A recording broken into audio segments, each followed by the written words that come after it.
నమస్కారం. మొన్న మేము పుష్ప సినిమాకి ప్రీమియర్స్కి వెళ్ళినప్పుడు ఆర్టీసీ క్రాస్ రోడ్స్ సంధ్య దగ్గరికి వెళ్ళామండి. అనుకోకుండా క్రౌడ్ టర్న్ అవుట్ ఎక్కువ అవటం వల్ల నేను సినిమా చూసి వచ్చిన తర్వాత మాకు తెలిసిన విషయం అంటే నెక్స్ట్ డే మార్నింగ్ దట్ ఆ క్రౌడ్లో ఒక ఫ్యామిలీ వచ్చారు. ఆ ఫ్యామిలీ కొంచెం దెబ్బలు తగిలినాయి అండ్ ముఖ్యంగా ఒక lady the mother of 2 children Revathi గారని నెక్స్ట్ డే మార్నింగ్ అన్ఫార్చునేట్గా ఆవిడ ఆ తొక్కిస్టాట్లో దెబ్బలు తగిలి ఆవిడ చనిపోయారని తెలిసింది. అది తెలియగానే మేము సుకుమార్ గారు మేమందరం ఎంటైర్ టీమ్ ఆఫ్ పుష్ప అందరం సడన్గా డిసప్పాయింట్ అయిపోయి ఒక షాక్లోకి వెళ్ళాము. ఎందుకంటే అసలు ఇది వెరీ అన్ఎక్స్పెక్టెడ్. ఎందుకంటే లాస్ట్ 20 ఏళ్ళుగా ఆల్మోస్ట్ అన్ని సినిమాలకి మెయిన్ థియేటర్కి వెళ్ళి సినిమా చూసి వస్తాం అనేది ఒక తెలియని ఆనవాయితీ లాంటిది. నేరుగా ఎప్పుడు జరగలేదు. సడన్గా ఇది జరిగేసరికి మేమందరం కూడా చాలా డిసప్పాయింట్ అయ్యి చాలా షాక్లోకి వెళ్ళాము. ఈ న్యూస్ తెలిసిన వెంటనే ఆన్ ద ఫస్ట్ డే మేము కానీ ఎవరం కానీ టీమ్ కానీ ఎవరం కానీ పుష్ప సెలబ్రేషన్స్లో యాక్టివ్గా పాల్గొనలేకపోయింది. We all feel very sad. ఎందుకంటే మేము సినిమా తీసేదే జనాలు థియేటర్కి వచ్చి ఎంజాయ్ చేయాలి. అలాంటి థియేటర్లో ఇలా ఒక ఇన్సిడెంట్ అయ్యేసరికి అది మాటలో చెప్పలేకపోతున్నా. సిటీ కమిషనర్ నాకు చెప్పడం జరిగింది అధ్యక్ష. అదేవిధంగా ఇంకా కంట్రోల్ కాకపోవడంతో అప్పుడు డీసీపీ పై అధికార రంగంలో దిగి వాళ్ళ అందరినీ లోపల వాళ్ళు ఎంబడున్న అడ్డుకుంటున్న వాళ్ళను పోలీసులతో జరిపించి చక్కగా డీసీపీ పోయి హీరో గారికి బయట చనిపోయినరు. పరిస్థితి చాలా గందరగోళంగా ఉన్నది.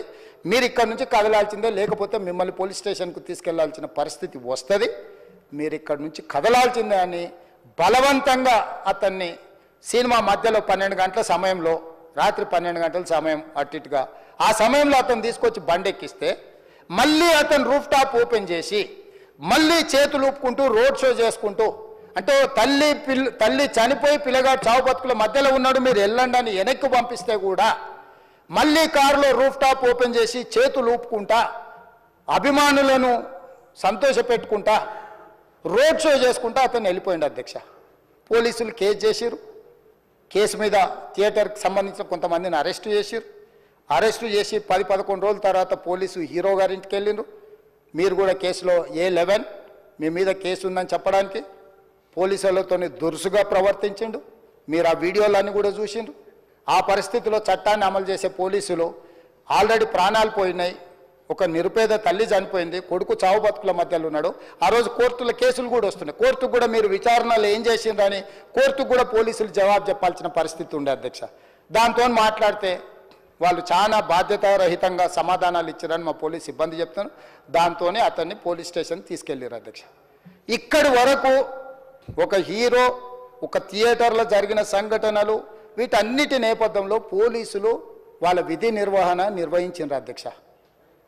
ఎప్పుడైతే అతను పోలీస్ స్టేషన్కు తీసుకెళ్ళిరో కొన్ని రాజకీయ పార్టీలు పైశాచికంగా ఎంత నీచంగా నన్ను తిట్టుకుంటా పోస్టులు పెట్టినరంటే, అంటే తెలంగాణ समाजంలో మలక్పేట్లో బలాలా साहब के कॉन्स्टिट्यूंसी के वोटर है उन लोग मलकपेट के छोटे नौकरी, उसका नौकरी अकबर साहब वो 30,000 नौकरी करता है, उसके परिवार में कोई कमाई नहीं है.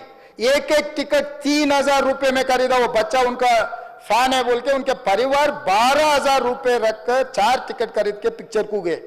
30,000 महीने को कमाने वाले నెలకు 30,000 జీతంతో పనిచేసి ఒక ప్రైవేటు చిన్న దాంట్లో ఉద్యోగం చేసుకునే తండ్రి తన కొడుకు ఆయన అభిమానాన్ని కుటుంబము 12,000 రూపాయలు 3,000కు ఒక టికెట్ 12,000 రూపాయలు పెట్టి సినిమా థియేటర్కి వెళ్తే థియేటర్లో చనిపోయిన 11వ రోజు వరకు వీళ్ళు ఎవరు హీరో కానీ ప్రొడ్యూసర్ కానీ ఎవరు కానీ ఆ కుటుంబాన్ని, చనిపోయిన కుటుంబాన్ని కానీ హాస్పిటల్లో చావు బతుకుల మధ్యలో ఉన్న పిల్లవాడిని పరామర్శించడానికి కూడా పోలేదు అధ్యక్ష.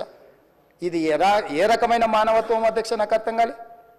ఇలాంటి మానవత్వం లేకుండా వ్యవహరించిన వాళ్ళను పోలీసులు విధి నిర్వహణలో భాగంగా పోలీస్ స్టేషన్కు తీసుకెళ్తే ఒక ఆయన ట్విట్టర్లో పెడతాడు అడ్డగోలుగా 10 ఏళ్ళు మంత్రి చేసి ఉద్యమాలు చేసినామని చెప్పుకునేటోళ్ళు, ఉద్యమాల సమయంలో సినిమా షూటింగ్లో జరగొద్దని దాడులు చేసిన వ్యక్తులు ఇవాళ అతను భగవత్ స్వరూపుడు. అసలు అతన్ని పోలీసులు ముట్టుకుంటారా? అసలు ఈ రాష్ట్రం ఏమైపోతుంది? ఈ రాష్ట్రం ఉంటుందా? ఈ రకంగా రాజకీయ పార్టీలు అధ్యక్ష, రాజకీయ పార్టీలు ప్రజాప్రతినిధులుగా చనిపోయిన ప్రాణాల విలువ లేకుండా చావుకు కారణమైన ప్రత్యక్షంగా పరోక్షంగా అయిన వాళ్ళని పోలీస్ స్టేషన్కు విచారించడానికి పిలిస్తే కూడా అది కూడా తప్పుపట్టి ప్రభుత్వాన్ని బద్నాం చేయాలి, ముఖ్యమంత్రిని తిట్టాలని ఎంత నీచమైన భాష వాడిన అధ్యక్ష. యూట్యూబ్లలో మీరు చూడండి.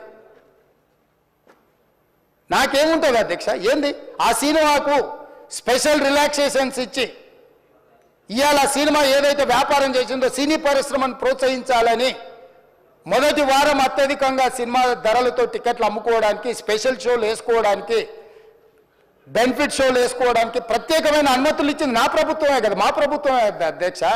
సినీ పరిశ్రమను ప్రోత్సహించాలనే మా విధానం.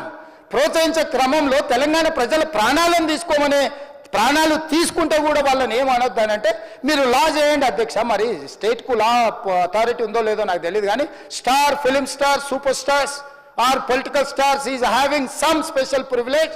If they murdered anyone also we need not to prosecute or otherwise we need not to book any case against these personalities అని మనం మీరు చట్టం చేస్తా అంటే సినీ ప్రముఖులకు కానీ రాజకీయ ప్రముఖులకు కానీ స్టార్లని ఫీల్ అయ్యే వాళ్ళ పట్ల ప్రత్యేకమైన చట్టం ఉంటుంది. వాళ్ళ మీద కేసులు పెట్టొద్దని మీరు ఏమైనా చట్టం చేస్తే ఆ చట్టం అమలు చేస్తాం అధ్యక్ష.